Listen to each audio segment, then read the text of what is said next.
Hello everyone. In this video, we will learn to factor polynomials. Before getting into factoring, we should review the concept of greatest common factor. Greatest common factor is the factor which divides evenly into each term of the expression. Example 1. Identify the greatest common factor of 54, 36, and 24. As you all know, greatest common factor of this three number is 6. However, it's a good idea to go back and review the basic steps how to figure out the greatest common factor of these three numbers. Before we do that, we should review the concept of prime numbers. Prime numbers are the number that divided evenly by itself or by 1. So let's list a few. It can be 2, 3, 5, 7, 11, 13, 17, and so on. Note that all of these numbers divide evenly by itself and by 1. So we should find the factors of 54. In that case, the factors should be prime. Okay, so let's find the prime factors of 54, prime factors of 36, and prime factors of 24. And we group all of these primes together to find the common factors of these three numbers. So to find the primes of each of these numbers, I will have to divide each of them by the lowest prime. So 54 is an even number, so I divide it by 2 to get 27. Then I take 27, I divide it by 3, I got 9. Take 9, divided by 3, I got 3. 3 divided by 3, I get 1. So basically, you need to divide by the lowest prime until you get the result of 1. And then you can prove to yourself that to get 54, I need to take 2 times 3 times 3 times 3. So these are the prime factors of 54. So I do the same thing for 36. 36 is an even number, so I divide it by 2. So I got 18. And then I got 18 divided by 2, I got 9. 9 divided by 3, I got 3. 3 divided by 3, I get 1.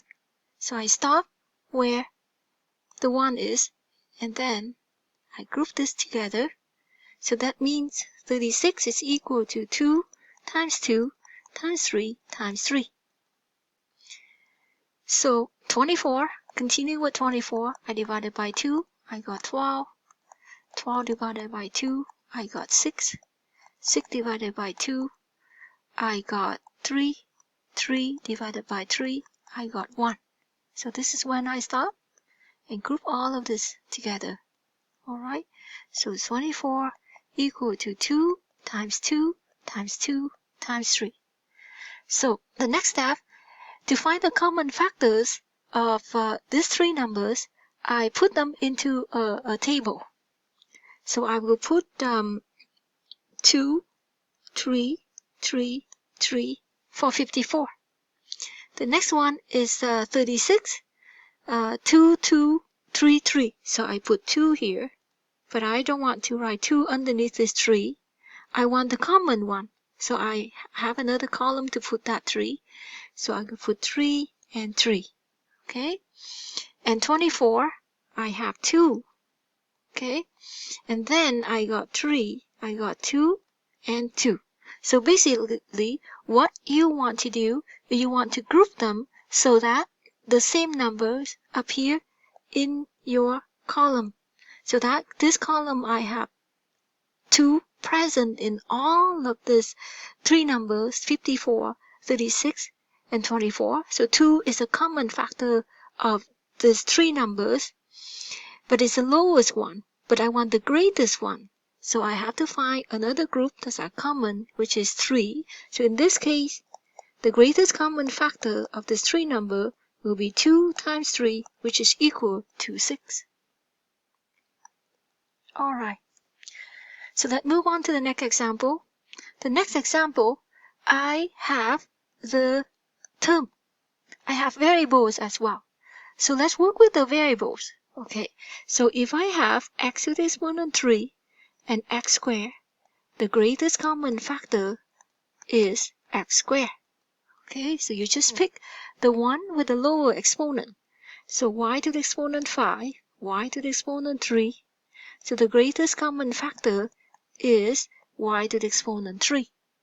What about 28 and 21? As we all know, it's actually equal to 7. But just let's prove that. Okay, so take 28 divided by 2. I got 14.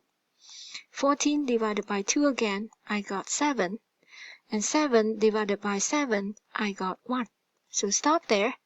So now I have 28 equal to 2 times 2 times 7. So for 21, I take 21. I divided by 3, I got 7. 7 divided by 7, I got 1.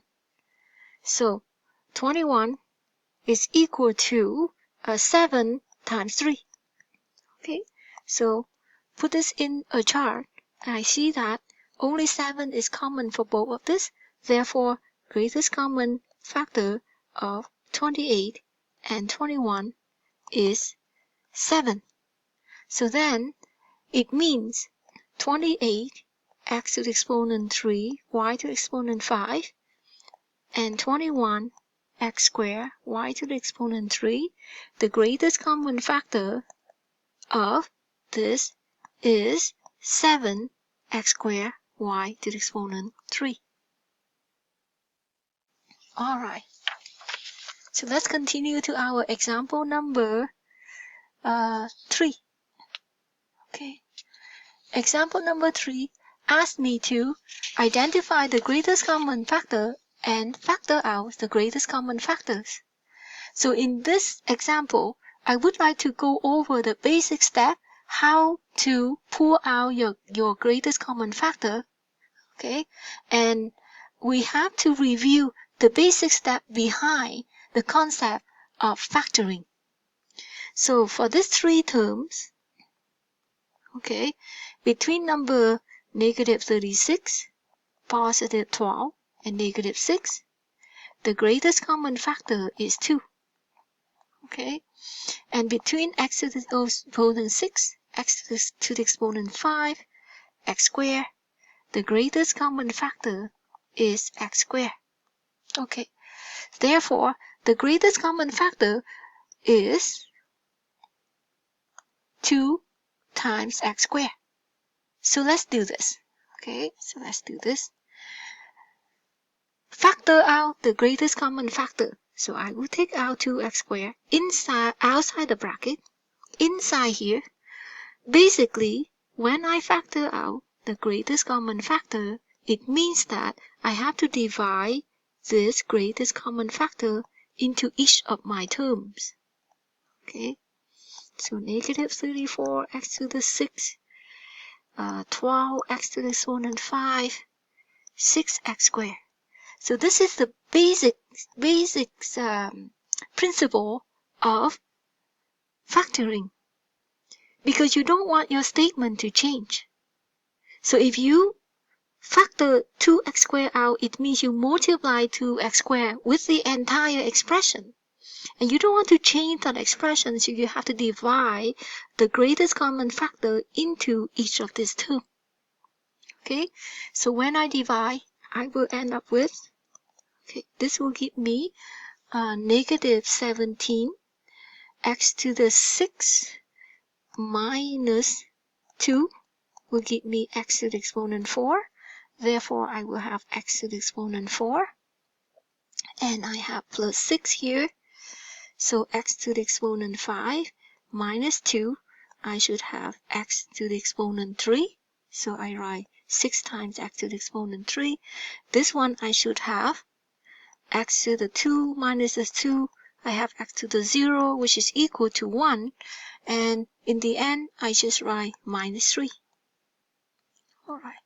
So it's also the good idea to review that if you divide 2 powers and you have the same base, then all you do is subtract the 2 exponents. Okay? So let's double check. this should be our 2x squared as a common factor outside the bracket, and inside the bracket I should have those 3 terms. Okay, that's good. So let's move on to the next example. Okay, so in this example, you will see that you will have a binomials to factor out. Okay, so sometimes it's harder to recognize this. Therefore, I know that applying this concept will make things a lot easier when you actually have to factor out something that is not quite obvious in this case. Okay, so before I factor anything out, I want to make these 2 binomials to be the same. So I will factor out -1. So inside the bracket, I should have -3 plus 2y. Okay, and let's try the first terms. Next step, I will multiply -1 with x squared. So I will have -y squared. Okay, -y squared. Inside the bracket, I rearrange this 2 terms, 2y minus 3. Now I can see that these and these are the same. So it means 2y minus 3 is the greatest common factor of these 2 terms. So basically what I do is I will have to divide this 2y minus 3 into each of my terms. So x squared, 2y minus 3 minus y squared, 2y minus 3 as the denominators and the numerators.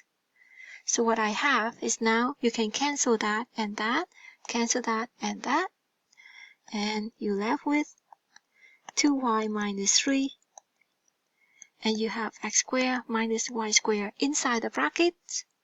And if you want to factor out fully, you can take x minus y, x plus y, because this is actually the difference of square.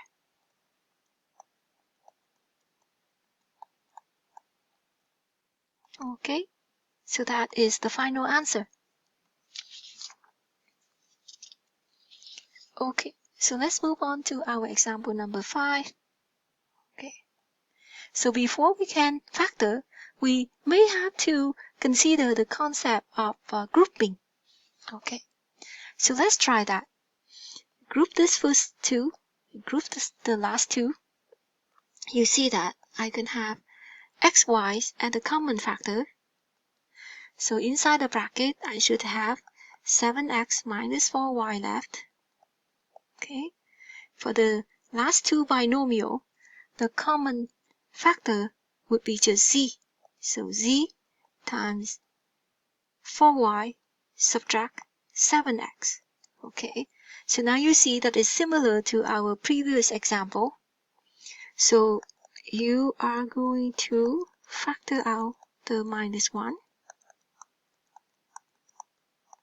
And then we have minus 4y plus 7x left inside the bracket. I will multiply this by -1, so I get minus z, rearrange the term. Now I can see that my greatest common factor would be 7x minus 4y. Therefore, inside the bracket, I left with xy minus 7. Okay. Double check. We are good. Okay. For our last example, similar to that, okay, so we may have to group some terms together and then start factoring. So what I will do is you just group the first 2 terms. Okay, grouping the first 2 terms, what you can see is you have xy as a common factor. So let's do step by step so that we don't make any silly mistake here. So x squared y divided by xy, subtract xy squared divided by xy. Okay, for the second terms, what I can see is I have z x squared y, z xy squared. So I can factor out minus z xy. Okay, so let's try that. Okay, so I have z x squared y in the bracket. Here I do z xy. Here I should have a minus x z xy squared and x times z times y. Okay, so let's take a look at this. Okay, so if I factor out my negative, okay, here I should have a negative sign. Okay, so just keep that in mind. So let's see what we have. In this case, we cancel out the y, and we should have x left. So I should have x. And in here, we cancel out the x. I should have y left. So minus y. And here is the xy. Okay, subtract z xy. Inside the bracket, what I have left is z cancel that, cancel that, x cancel with that. I should have just z cancel, x cancel, y cancel with that. I just have y left. So inside the bracket, I should end up with just x minus y. Okay, so now you see these two are the same. So I will write x minus y. And my next term will be xy minus zxy. Okay. So I have to factor out fully. So in this case, you will see that in between these two, I have xy as the common factor. So I can take out xy. Here I should have 1 minus z. Okay. So in the end, rearrange the term. I should have xy times x minus y times 1 minus z as my factors, and factor out fully as well. Alright, thank you.